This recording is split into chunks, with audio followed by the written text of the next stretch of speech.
वचन दे प्रकाश मार्गावर. शालोम.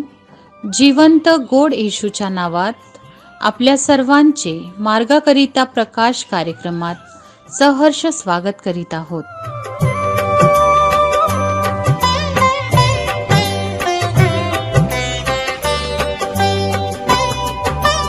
मी भाकर जीवनाची, स्वर्गीय भाकर मी भाकर जीवनाची, स्वर्गीय भाकर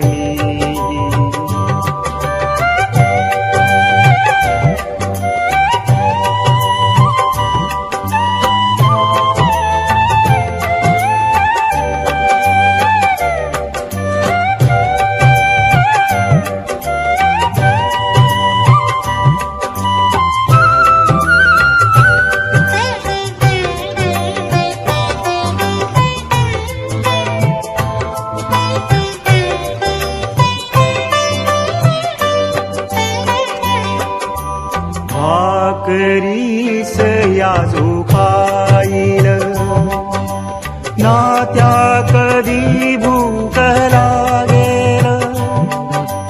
भाकरीस याजो खाईल, ना त्या कधी भूक लागेल. श्रद्धा जो मज घरी ठेवील, ना त्या कधी तान लागेल.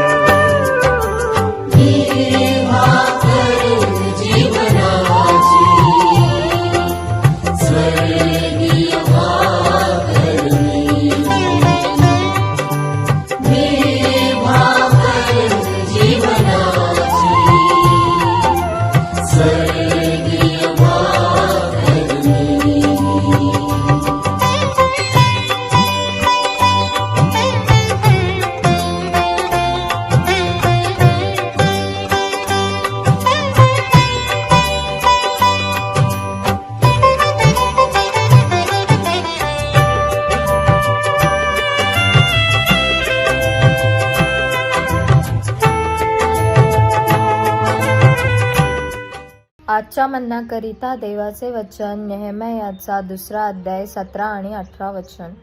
नेहेम्या याचा 2 अध्याय 17 आणि 18 वचन. मग मी या सगळ्यांना म्हणालो, इथे आपल्याला काय त्रास आहे तो तुम्ही पाहताच आहात.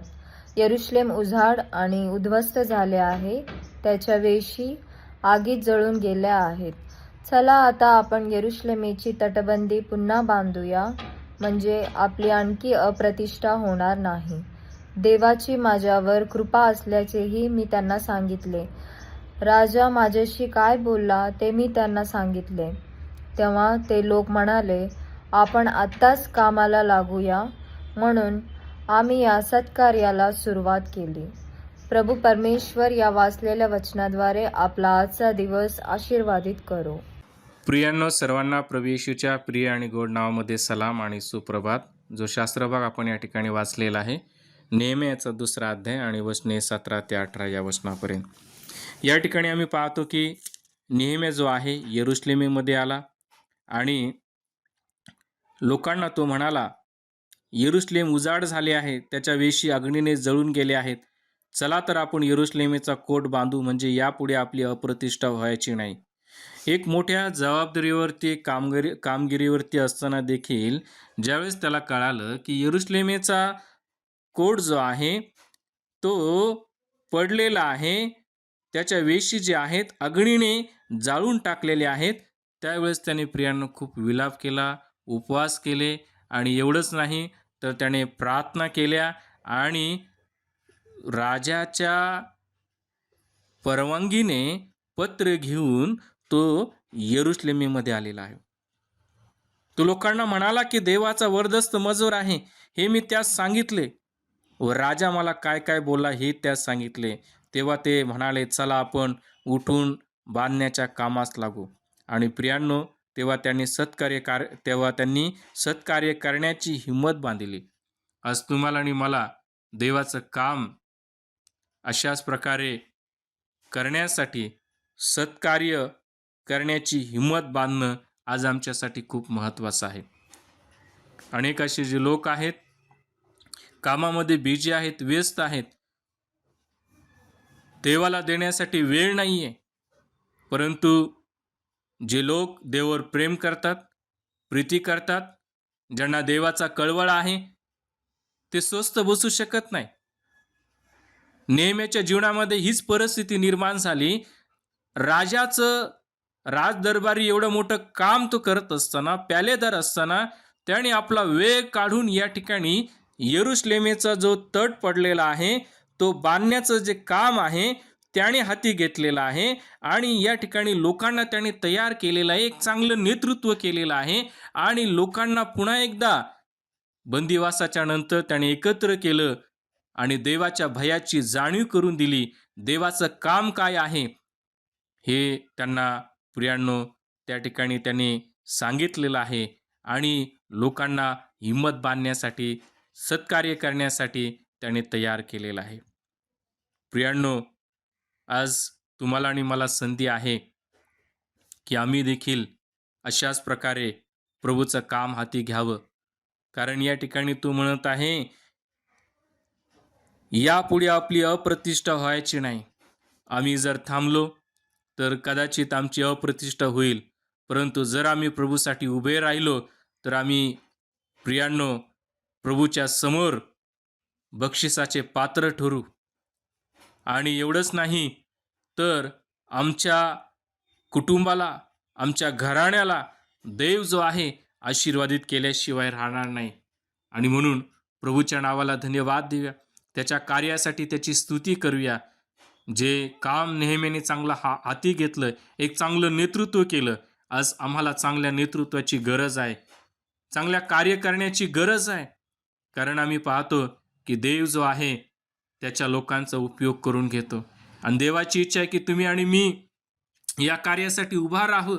नेहमीच्या जीवनात अनेक अडचणी आले, प्रॉब्लेम आले, परंतु त्याने कोणत्याच गोष्टींना जुमानलं नाही, तर तो प्रभूच्या कार्यासाठी उभा राहिला, लोकांना तयार केलं. तेच नेतृत्व देव जे आहे आमच्याकडून अपेक्षित आहे. या आपण प्रार्थना करूया. देवापा, आम्ही तुला धन्यवाद देतो, तुझी स्तुती करतो, कारण तू चांगला आहे, तो आमचा उत्तम मेंढपाळ आहे, तू राजा, तो आमचा प्रभू, तो आमचा तारक, तो आमचा उद्धारक देव आहे. प्रभू देवा, आम्ही तुझं काम, तुझी सेवा चांगल्या प्रकारे सिद्धित्वास न्यावी आणि तुझं गौरव करावं, यासाठी आम्ही तुझ्याजवळ प्रार्थना करतो. आजचा संपूर्ण वेळ क्षण आम्ही तुझ्या हातात देत येशूच्या नावात विनंती मागतो आणि तू ऐक. आमेन. जो येई मज पाशी वसतो मी त्या हृदयी, पावन त्या करुणी स्वर्गीय सुख देई.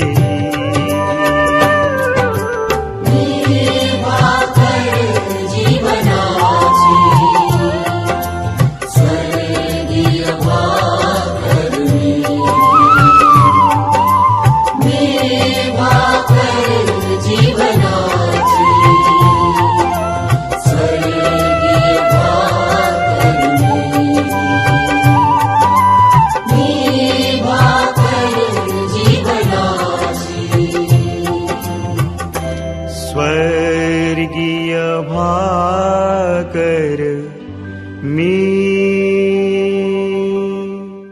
येशू, हा पहा जगाचे पाप हरण करणारा देवाचा कोकरा. आता आपण आपल्या प्रार्थना विनंत्या कोणत्याही वेळेस विश्ववाणी प्रार्थना केंद्राला टोल फ्री नंबरद्वारे कळवू शकता. आमचा टोल फ्री नंबर 1-800-2700-333. आम्ही आपणासाठी या नंबरवर प्रार्थना करण्यास उपलब्ध आहोत. धन्यवाद.